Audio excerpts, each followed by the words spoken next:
This video is a little different from my normal material, but it really hit home. Give it a listen. It's almost 6 minutes long. It's Jellyroll, great singer, love the guy. He's talking to Congress about fentanyl and addiction. Just give it a listen. It's a great video. He does a great presentation before them, and I think it's awesome. That's why it grabbed my attention. So I hope it grabs your attention too. Comment, like, share, follow, all that stuff. You know how to do it. Start with Mr. DeFord. Welcome. For your first committee hearing, I assume. Forgive me, I'm a little nervous. I'm used to having a rock and roll band behind me when I have a microphone in front of me.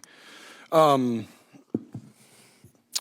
the time that I've been given to share my testimony here, I think it's important to note before I start that in these 5 minutes I'll be speaking that somebody in the United States will die of a drug overdose, and it is almost a 72% chance that during those 5 minutes it will be fentanyl related.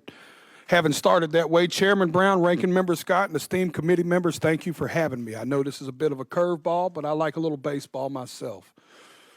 My name is Jason D. Ford, but to most I am known as Jellyroll. It is important to establish earlier that I am a musician and that I have no political alliance. I am neither Democrat nor Republican. In fact, because of my past, my right to vote has been restricted. Thus far, I have never paid attention to a political race in my life. Ironically, I think that makes me the perfect person to speak about this because fentanyl transcends partisanship and ideology, gentlemen and women. This is a totally different problem. And I was speaking outside to the media, and I gave them a statistic that said 190 people a day overdose and die every single day in the United States of America. That is about a 737 plane. That's what about a 737 aircraft can carry. Could you imagine the national media attention it would get if they were reporting that a plane was crashing every single day and killing 190 people? But because it's 190 drug addicts, we don't feel that way. Because America has been known to bully and shame drug addicts instead of dealing and trying to understand what the actual root of the problem is with that.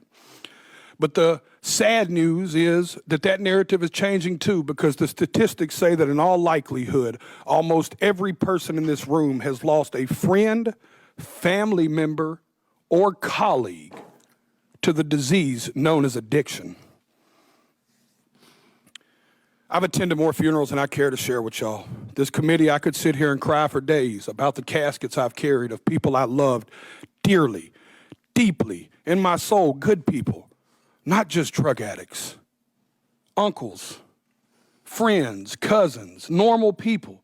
Some people that just got in a car wreck and started taking a pain pill to manage it. One thing led to the other. And how fast it spirals out of control, I don't think people truly understand.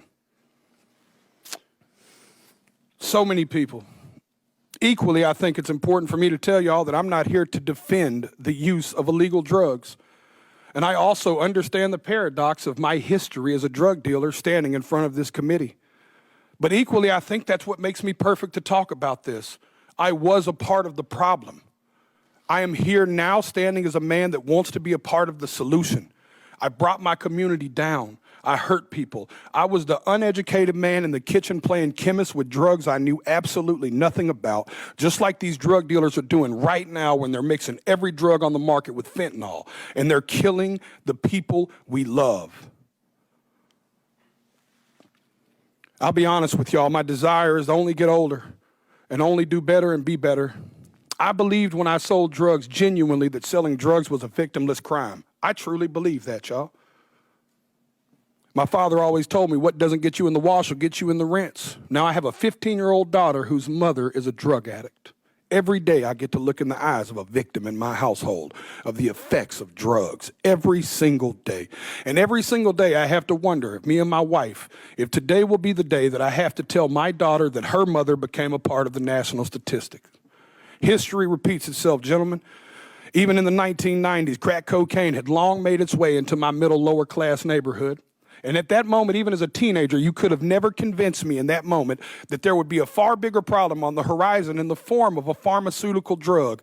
And then I watched opioids and Oxycontin burst onto the scene. I'm here to tell y'all that fentanyl is going to make the Sackler family look like saints. And I want to let y'all sit with that for a second. It is time for us to be proactive and not reactive. We were reactive with crack, we were reactive with opioids, and y'all are taking the first step at somebody in Senate finally being proactive. I truly believe in my heart that this bill will stop the supply and can help stop the supply of fentanyl. But in part of being proactive, gentlemen and women and ladies, I have to be frank and tell y'all that if we don't talk to the other side of Capitol Hill and stop the demand, we are going to spin our tires in the mud. Y'all are taking the first step, but I encourage you to take it outside of this room and you take it to your colleagues and your constituents and you give them the most that you can. I know I've got a few seconds here, and Senator Brown said I may or may not go over. All I want to say is that I not only encourage y'all to do this, I encourage y'all to take it a step further. At every concert I perform, I witness the heartbreaking impact of fentanyl. I see fans grappling with this tragedy in the form of music that they seek solace in music and hope that their experiences won't befall others. They crave reassurance. These are the people I'm here to speak for, y'all. These people crave reassurance that their elected officials actually care more about human life than they do about ideology and partisanship. I stand here as a regular member of society. I am a stupid songwriter, y'all, but I have firsthand witnessed this in a way most people have not. I encourage y'all to not only pass this bill, but I encourage you to bring it up where it matters, at the kitchen table. Thank you for your time. Thank you, Mr. DeFord.